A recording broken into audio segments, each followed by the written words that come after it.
My name is Kyle Field. This is my Model Y build, and initially was inspired to build out a Model Y because I loved road tripping and camping, and my buddy Jimmy here posted his kind of kitchen build online, and it really inspired me to build my own. So to build on my road tripping passion, to give me a place to sleep at night, and to make it easier and cheaper to cook out of the car, I built a similar setup. So let's start in the back, and we'll dive in there.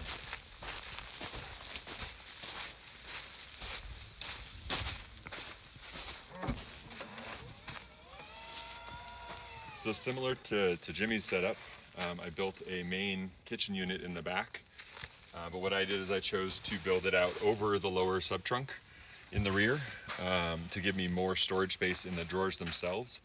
The challenge is that then I don't have direct access to the lower trunk, so what I did is I actually cut holes in the bottom of the cabinet, and so I can slide my battery in there, and I slide other things in, just kind of wedge them in there, and it works for me. For that. And then the battery itself is an EcoFlow 2 kilowatt hour battery currently, and that charges directly off the 12 volt in the car, which makes it really easy. On the usage side, I have an extension cord that runs off of here with just a power strip that hides in the little cubby in the side. So it's kind of my electrical box. I plug in my hot water kettle, which is one of my staples. It also has a cord that runs to a fridge that sits behind my passenger seat. So in terms of the drawers themselves, similar concept. So I loved the nesting function that Jimmy had demonstrated. And so I built mine the same type of way. And so I've got an induction stove. The cord isn't elegant, so it just stores in here.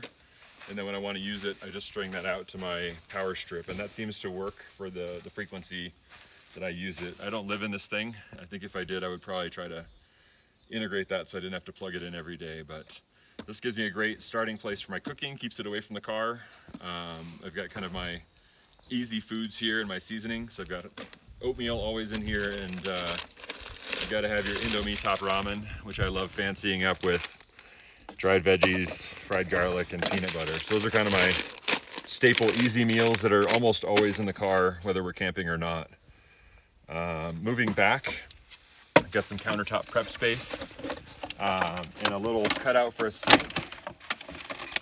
And what I did for the sink is I actually routed out a little hole underneath my induction stove, which you can see over here.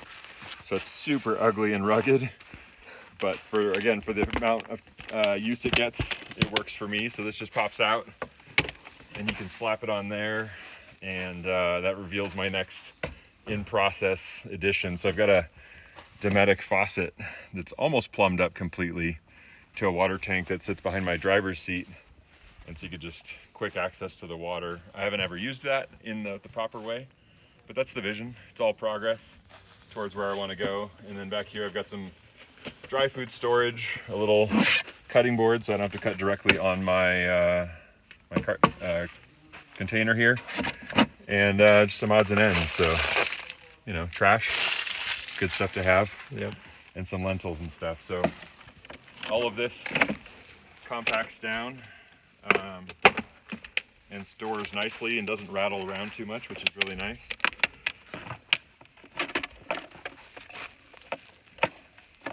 And it's worked well. I've been on several months worth of road trips and camping trips with this. So that's solid. And I love the double nesting sliders there. On this side, I went with a super simple, very straightforward drawer. Part of my learning process was that I had built the drawers in this entire thing as a rectangle, only to realize that the seats are slanted, much for the comfort of the rear passengers. So had to modify that on the fly, and a lot of learnings along the way, but it was great. So I've got my one pot that I use, which is great for ramen. Our bowls conveniently nest in there. Some towels to absorb the noise. Odds and ends, my little coffee setup kind of overflows into the different areas. And then I've got a backup stove, a jet boil that I haven't used, along with just some other storage, depending on what I'm doing. So super useful setup, and it's been great for trips. Oh, to access the lower trunk, when the drawer is out, I added a piano hinge in the middle of my cabinet, And so what that does is that allows this entire thing to lift up, and you can reach directly down into the lower trunk. So the 11th essential, the toilet paper, paper towels, shopping bags, a hammock in case we find the opportunity, and great access there. I don't have access to the lower middle trunk, but that's kind of another item that's something I can improve later in a different build. As far as sleeping, I've got that on top of this and some other drawers that we'll look at up front, but it's a 4-inch mattress just from Amazon. And I've got just a blanket over that now, which has been great. And then I have a rumple blanket that stuffs in here for when it's not too cold, and a full-on sleeping bag down there. If it does get chilly, I can add those and combine those depending on what the need is. So I love that I can just stuff them in there in the morning and kind of forget about it. The mattress is also a tri-fold, and so I fold the front section back and cover that up, and that gives me a little bit more working surface for prepping food or coffee without having to worry about getting my mattress dirty. So that's kind of the rear area. If we move on up to the passenger doors, here I built, similar to Jimmy's format, I built these little middle cabinets. So these currently latch on to my rear cabinet with some buckles. So I've got D-rings on both, and then I have these little buckles on there that lock down. Oh, that's awesome. And it does a decent job of holding it in place. So I've got some tools in here, a tablet in case I need to get online or do anything work related. Got my jackets and some hiking gear in here. So I have a heavy, a medium, and a super lightweight jacket. And that's gas stop. Oh, what's that? Oh yeah, a little gas strap that I just added. But is it That'll hold it up without the mattress. Without the mattress. With the mattress, it's a whole different beast. So yeah, I didn't quite think through that. and you have magnets up here? Yeah, definitely magnets. I've got those in both drawers, and then for the lid in the back, just to help with the vibration. Yep. My favorite road accessory, zip ties. You can never have too many zip ties. And as we'll see later, it's actually holding part of my car together. I don't know if that'll ever change, but that's where it's at today. The final thing I added to this is a flip out shelf. This is one thing that I'm still not happy with. I just don't have a great solution for it. So it's a shelf here that flips out for nighttime. Same type of piano hinge. And then I've actually got shelf brackets holding it, supporting it, which are not super solid, but they do the job. And so that's kind of to give me the extra headroom I need to fit in there at night. And as you can see right there, I've got my 30-liter Bouge RV fridge. It doesn't run super well in DC mode, so running a straight kind of automotive adapter to the battery. So I've got it actually running off of AC. But that pulls between 30 and 40 watts when it's running, and it only runs for a few minutes each hour. So it's pretty efficient. I haven't tracked the actual efficiency, but it works with my setup, and it's been a solid addition. So it's a little cramped, but again, we're just doing the best with what we've got, and it's a great setup overall. So moving into the front, again, I'm not camping in here full time, so this is just kind of an evolving road trip setup, but I use this passenger seat as hat storage. I like to have a big sun hat, and I like to have 2 baseball caps so I can rotate throughout the week, so I don't feel like I'm overusing one or not fresh at any moment. For water, I tend to use water bottles. So I've got 2 in each door cubby, and when those are emptied, I move them to the front passenger footwell, along with my dirty kind of Tupperware stuff and my snacks. So this is kind of what I'll use on a daily basis, what I need to be interacting with at the next stop, things like that. But yeah, the work in process area. So that's the passenger area. So let's look at the front now. This is probably the biggest change I've made on the car. Obviously, visually, it's very in your face. But basically, I'm building a high clearance off-road bumper up here. It wasn't that I didn't like the bumper that it came with. It was beautiful. It was very aerodynamic. I just wanted more clearance for things like this where we're off-roading. And so I initially cut off the radiator portion of the bumper, and that included the fog lights, and just started staring at it. I would sit in my garage and just look at it, and I used my favorite tool, zip ties, to hold it in place. hold the lower plastic guard to the rest of the car. And I was driving around like that for a few months, or a few weeks. It wasn't quite that long. And then I initially landed on this design where I would cut off the bumper a little higher and basically reuse the same factory locations for mounting the front aluminum bumper, which is typically there. And I replaced the crash cans that came with the car on the top with steel, which again, it doesn't make the car safer. I understand that. It doesn't make it safer for others. But this is an off-road setup intended to be kind of primarily used in that situation. So I replaced those aluminum crash cans with steel 4.5-inch square tubing, and then welded on this 4x4 steel bumper up front. And that's supported by a sizable skid plate. So this plate under here is really the core of the bumper. It's 3/16 steel that welds directly to this for now. I just did like some heavy ugly tacks, and then bent it at the bottom. I just used a grinding wheel to score a line in it, and then bent it on my workbench. So it wasn't anything fancy. I haven't really done anything fabricating wise at this level before, so it's all an evolution. This bolts to the car with the factory mounts for the plastic. So it's just one bolt here and then one on the other side. And that's something I'll probably improve later, but that's the current evolution. In the middle, I've got another bar that I added. I wasn't sure what I was gonna need to mount to from a winch standpoint or for the bumper, but I basically just replaced those crash cans with a section of tubing in here that welds to another piece of steel, 1 3/4 inch that spans the car and bolts on the other side as well. So that's kind of an option. You can see my zip ties all over the place once we dig in. I'll open the frunk just so we can see where it's gonna go or what the plan is. But basically I've replaced the entire frunk.